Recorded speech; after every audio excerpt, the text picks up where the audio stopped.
Hello, friends. This is Dave Hurwitz, executive editor at ClassicsToday.com, here with the world's most beautiful melodies, volume 10.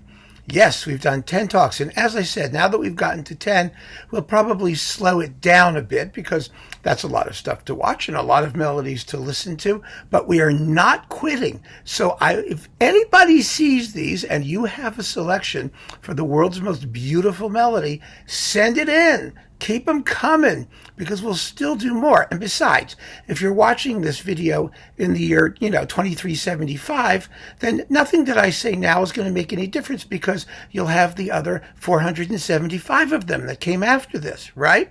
So please keep it going. I just think this has been so wonderful, not just because we've been talking about lots of music that we all love and that's fun, but because I know so many of you have gone back and listened really, really carefully to pieces that you adore in order to describe them and send them to me. And that's the key. Remember, if you send a selection in, you have to describe it in one pithy and elegant paragraph so that I can read your selection to our friends out there in cyberland. And also you must include your name, a real name, an authentic name, not like, Jiggerty Bloop or whatever you call yourself as your handle in these chat room things. I want to be talking to a person or I will not use your selection. But these have been wonderful. Wonderful, wonderful experiences for me. I hope for you. And I want to thank everybody who participates. I really do. I think you guys have been tremendous, guys and ladies, guys and gals, if you want to call it that way. And I really, really appreciate it because you've given me content, which I can always use. And this is so much fun to do. And nowhere more so than in this exact talk, because it's going to focus on one composer and probably not one that you would most expect. The composer is Mendelssohn. Now, Mendelssohn is not basically known as a melodist, at least in the traditional romantic sense, because he really didn't write any traditional romantic melodies. I mean, there's the Wedding March, right? I mean, he wrote melodies, really good melodies. Some of them are really famous melodies. And what we have here is a famous one that isn't the Wedding March, and a moderately well-known one, and one that I'm sure is almost completely unknown and is going to come as a revelation to a lot of you. I guarantee it. So let's get right to the fun and frolic, shall we? So the first election is from David Stein. And Mr. Stein writes, he was talking about and responding to our choice of the Liszt Liebestraum number 3. Remember that thing in the Earl Wild performance?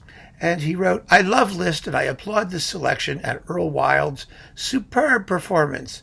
Noble musicians find nobility in Liszt. That is, Fritzsche and Les Préludes, Wild and Arau, and so many of the piano works. But back to the world's most beautiful melodies. The trend seems to be toward pathos, yearning, slow and inward-turning sorts of tunes, as were my own two previous nominees. Instead, here's beauty that's bright, extrovert, swift. Mendelssohn's opening theme from the Italian Symphony. Now, we all know the opening of the Italian Symphony. Da-da-dum, ba-da-dum, ba-da, da-da-dum, right? I mean, it's so catchy. And, Mendelssohn was a fast composer, generally. In other words, he preferred writing in quick tempos. And a lot of his best tunes happen at high speed.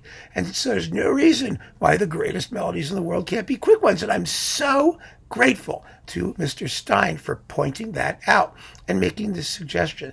Think about that tune for a minute. We're going to play it, but think about that tune. If I were to walk up to you, if you're a classical music guy, and go, da-da-dum, you would go, oh, that's Mendelssohn. That's all I'd have to do, because no other tune in the universe begins quite like that. And in its orchestral context, nothing sounds remotely like it. That wonderful pizzicato that gets the thing going, it's incredible. It's so original and so instantly personal and identifiable. It's just wonderful. And so I'm thrilled to be able to present to you the opening of the Italian Symphony. This performance is with the Heidelberger Sinfoniker, the Heidelberg Symphony, under Thomas Fey on Hänssler. And this is a period instrument-influenced approach to Mendelssohn, which I really like in this work because it gives the piece a certain musculature. Mendelssohn is sort of often, treated and viewed as a kind of effete wimp. And he wasn't at all. He was actually quite athletic. He was a terrific horseback rider. He was a great swimmer. Everything he did, he was great at. So let's just, leave it at that.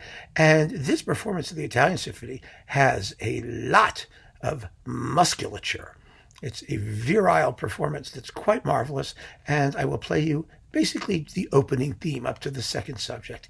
This is a really ballsy performance. Here it is.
Now, having heard that just sort of fresh, and I think this is a very fresh performance of it, isn't it marvelous? Isn't it just one of the most beautiful melodies in the world? It's thrilling. It's absolutely thrilling. It has instant expressive punch and impact, and there is not another tune in the world that sounds anything like it. There really, really isn't. So thank you, Mr. Stein, for that selection. That is wonderful. So now we're going to enter the slightly more rarefied world of chamber music. And Mendelssohn was one of the all-time great composers of chamber music. There's no question about that. And no work of his was more powerful and expressive than his last quartet, the F minor quartet, number 6, which he wrote in the wake of the death of his sister, Fanny, and a more scarifying and anguished piece of music you will not find anywhere. It gives Alan Pedersen a run for his money. And Mr. Let's see, who did this one? Pardon me, Mr. Isaac. Isaac, it's not Mr. Isaac, it's just Isaac is his name. His name is Isaac in L.A. So Isaac, but at least we got a name out of him. And here he writes, "Hi, Dave. You made the comment recently on the surprising lack of Mozart and Schubert elections for this exercise. And yes, it is a bit surprising, but there are other iconic melodists that didn't make it either that I wanted to mention, like George Bizet, who wrote 2 arias in The Pearl Fishers that could easily make the list, or Felix Mendelssohn, whose string quartets seem to be just as neglected as the composer himself lately. This, of course, is outrageous, because Mendelssohn's quartets contain many of his most wonderful music, or much of his most wonderful music. Sorry, Isaac, but it should be much, not many. I edit as I go. So, I would love to shout out the Brahmsian Menuetto of the Opus 44 number 1, but I wanted to elect a melody that is fast and passionate, which seems to be lacking from this exercise too. So for me, it's the theme from the second movement Allegro of the Opus 80 quartet. There may be no melody that captures raw passion and despair better. And the way it builds in hysteria, confusion, and rage, I find it incredibly poignant, and I bet it's a whale of a time to play for the quartet, too. Years ago, I saw the Pacifica Quartet play it live in an intimate setting, and I remember being shocked when that second movement comes in seemingly out of nowhere. As a listener, you're expecting a slow movement or a dance-like scherzo, but no, Felix hits you with another jab, and before you know it, you're on the floor. Well, Isaac, what a great description of that music. It's really accurate. This is, in fact, technically a scherzo, but it is gripping. And as Isaac points out, it is the most amazing description of what you might call an external bluster and rage, immediately followed by the most incredible sense of despairing sadness, loneliness, and even terror. It's really an incredible piece of music. The whole quartet is really, and you might not find a piece this sort of visceral, this sort of gut punching to be conventionally beautiful, and it really isn't. It really isn't. But in terms of expressive truth, remember the Star Trek episode, "Is there in truth no beauty?" Question mark. Well, this may be the Ambassador Carus theme of classical music world, something that's outwardly just raw and naked in its emotional honesty, and the result is a truly gripping beauty. I couldn't agree more with this selection, and as Isaac pointed out, I have the Pacifica Quartet to play it, and boy, do they play it. This recording is on Cedille. It is fantastic. Absolutely fantastic. And I'm going to play right now the second movement, sort of the A section of the second movement, scherzo, technically, allegro, Mendelssohn marks it, of his quartet in F minor, his quartet number 6. It's opus 80, I believe, and it is a stunner.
It makes you want to cry, doesn't it?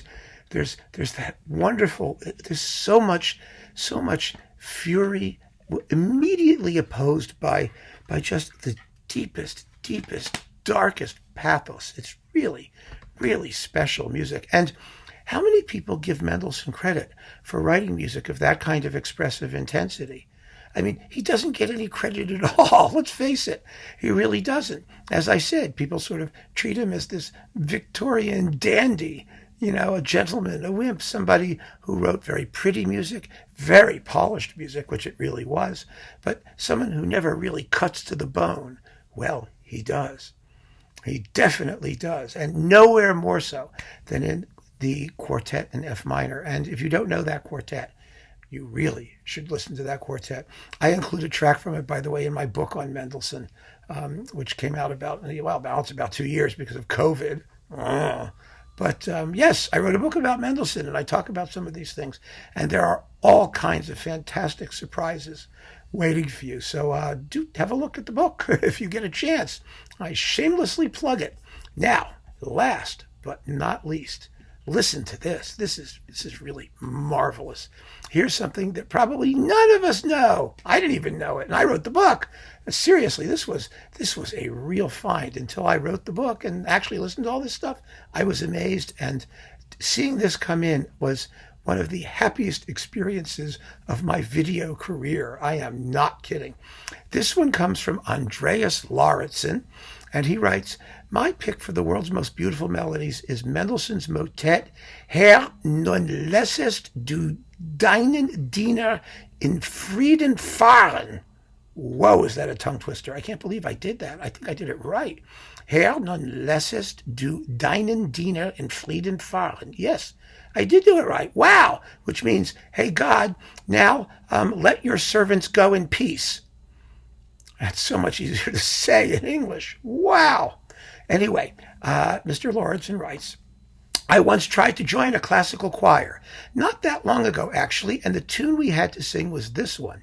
As a new bass, I wasn't that much involved, but the tune immediately just fell with me.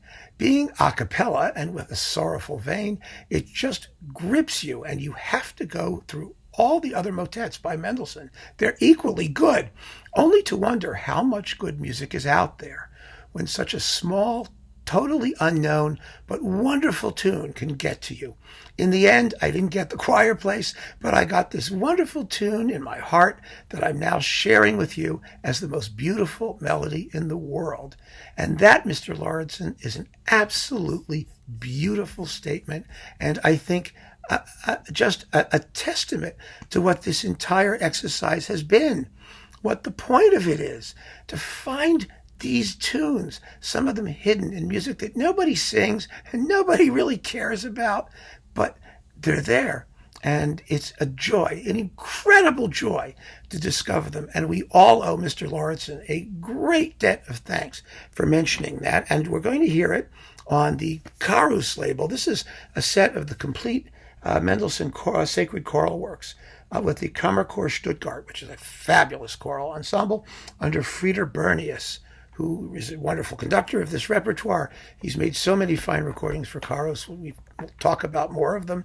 We have already talked about his Lobgesang Symphony, for example, which is terrific. Just a wonderful conductor and a terrific label dedicated principally to the promotion of German sacred music. And Mendelssohn's, this set has, let me see, including the Lobgesang 10 CDs, they're available separately. So if you like this disc of motets, this is on disc number 1. It's volume 1 in the complete series, and it has a hymn, a Kyrie, a sacred song, the Latin motet Hora Est, a Magnificat, the German Magnificat, Salve Regina, and the Song of Simon, the piece we're going to hear, Herr, nun lässest du deinen Diener, whatever the rest of it was. Anyway, it doesn't matter. You're going to listen to the opening clause, to the first big pause, and boy, it is as special and marvelous as Mr. Lauritsen says. And if I had gotten it into my head and my heart, it would still be stuck there as well. Here it is.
play that for your friends and ask them who wrote it. Who is going to think Mendelssohn? But it's very, very, very, very beautiful and timeless. And yes, in that classic, almost, it could be almost Renaissance liturgical style, but it's gorgeous and it's perfect. It's just perfect. It really is exquisite. And it was a thrill for me to see someone mention it so that I could play it for you. And so these have been 3 of the most beautiful melodies in the world, extraordinary melodies, personal melodies written by Felix Mendelssohn. And they have been so different from everything else so far in this series.